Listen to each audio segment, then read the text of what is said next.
Everyone, good morning. তো আজকে বানাবো ব্রেকফাস্টের জন্য। দেখো আমার হাতে কি আছে বলতো, মেথি শাক। তো আজকে তোমার দাদাভাই মানে খেতে খুঁজছে মেথি শাকের পরোটা। তো মেথি শাকের পরোটা তার মানে ব্রেকফাস্ট হয়ে যাবে, সকাল সকাল খাবার। তো চলো আজকে বানাবো তাজা তাজা মেথি শাকের পরোটা রেসিপি। তো আজকে সকাল থেকে প্রচুর বাতাস দিচ্ছে, আর আমাদের উঠোনটা তো দেখতেই পাচ্ছ, আর গাছে একবার ছুঁয়ে গেছে। মানে আম গাছে আর কাঁঠাল গাছে ভর্তি হয়ে গেছে, আমের মুকুল শুদ্ধ নিচে নিচে পৌঁছে যাবে। গাছে প্রচুর পাখি আছে, এরকম আমের মুকুল পড়তে শুরু করে দিয়েছে। তো চলো পাতাগুলো বাছতে শুরু করি এরপর। আর দেখো কতগুলো মেথি পাতা, তোমার দাদাভাইকে বললাম একটু হেল্প করে দাও, কারণ এতগুলো পাতা তো একসঙ্গে বাছা মানে সত্যি দায় হয়ে যাবে। কত বাতাস দিচ্ছে দেখো, কি সুন্দর হাওয়া বাতাস। এই দেখো মেথি শাকগুলো আমি তুলে নিচ্ছি খুব ভালো করে।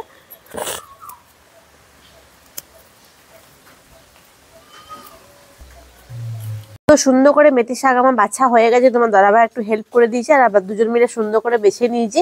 এবার মেথি শাকগুলো আমি ভালো করে কেটে নেবো।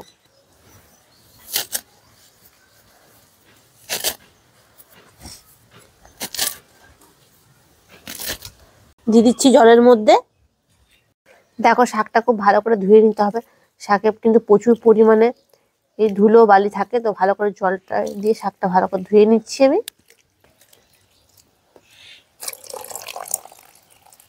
আর এখানে একটা ঝুড়ির মধ্যে জলটা ঝরতে দিয়ে দিচ্ছি। মেথি শাকের পরোটার জন্য কটা কত ধনে পাতা লাগবে।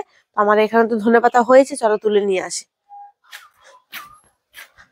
টাটকা টাটকা ধনে পাতা এখান থেকে তুলে নিই। আর তো ধনে পাতাগুলো সেরকম ইয়ে হবে না, ধনে পাতা থাকলে ভালো বাড়িতে আর কি, সবকিছু কাজে লেগে যায়। তো মেথি শাকের পরোটার জন্য আমি এখানে কিছু মশলা করব।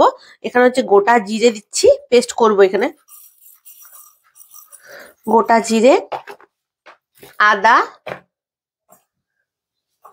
কাঁচা লঙ্কা 3টে, এটা একটু আগে প্রথমে পেস্ট করে দেবো মিক্সারে।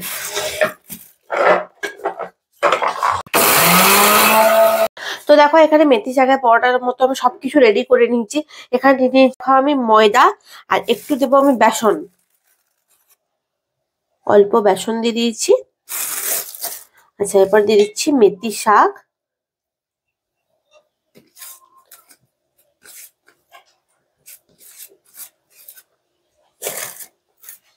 তার সঙ্গে দিয়ে দিচ্ছি ধনে পাতা, হাতে করে কুচু করে নিচ্ছি। আমার একদম গাছের একদম কি বলবো, একদম নরম টাটকা একদম।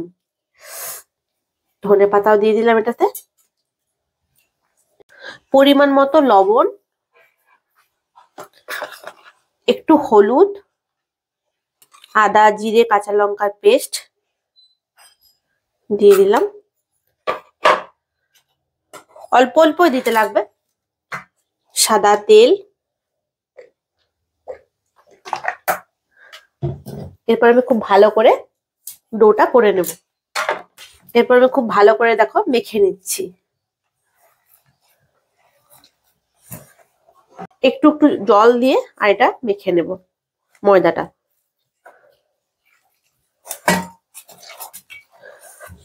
আর এই ব্রেকফাস্ট কিন্তু দারুণ লাগে। দেখো এখানে আমার ময়দার ডোটা করা হয়ে গেছে। এবার একটু হালকা তেল মাখিয়ে আমি কিছুক্ষণের জন্য এটা রেখে দেব, পরোটাটা তারপরে করবো। তো দেখো এখানে হাতে নিয়ে নিচ্ছি আমি কিছুটা জোয়ান। তো তোমরা এটা আটা মাখার সময় দিতে পারো। আমি দেখো আটা মাখা হয়ে গেছে, তারপর আমি কেমন ভাবে জোয়ানটা দিচ্ছি। এই জোয়ানটা আমি খুব ভালো করে হাতে ম্যাশ করে নেব। ম্যাশ করা হয়ে গেছে।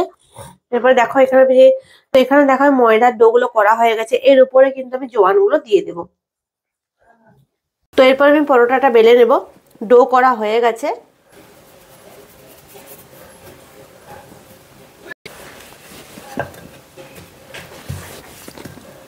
তোমরা চাইলে গোলও বেলতে পারো, আর পরোটার মতো স্টাইলেও বেলতে পারো।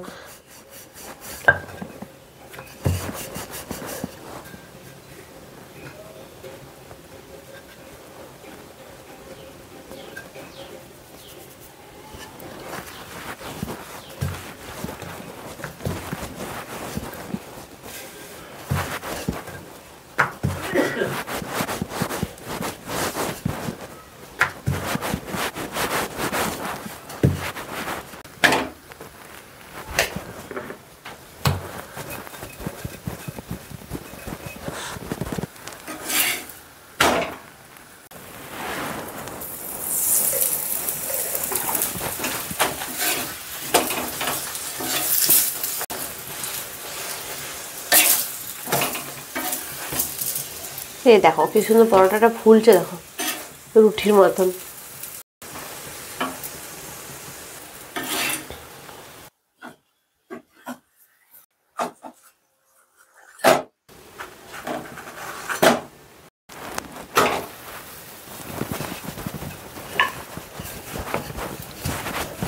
তো দেখো তৈরি হয়ে গেল আমার গরমা গরম মেথি শাকের পরোটা। একবার দেখে নিই একটা কেমন হয়েছে।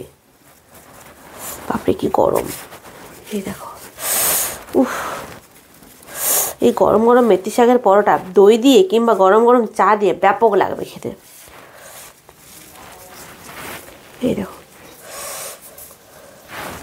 তো চলো আজকের এই রেসিপিটা কেমন লাগলো অবশ্যই আমার কমেন্টসে জানো। এটা হচ্ছে আমার জলখাবারের রেসিপি করলাম, ব্রেকফাস্টে গরম গরম মেথি শাকের পরোটা।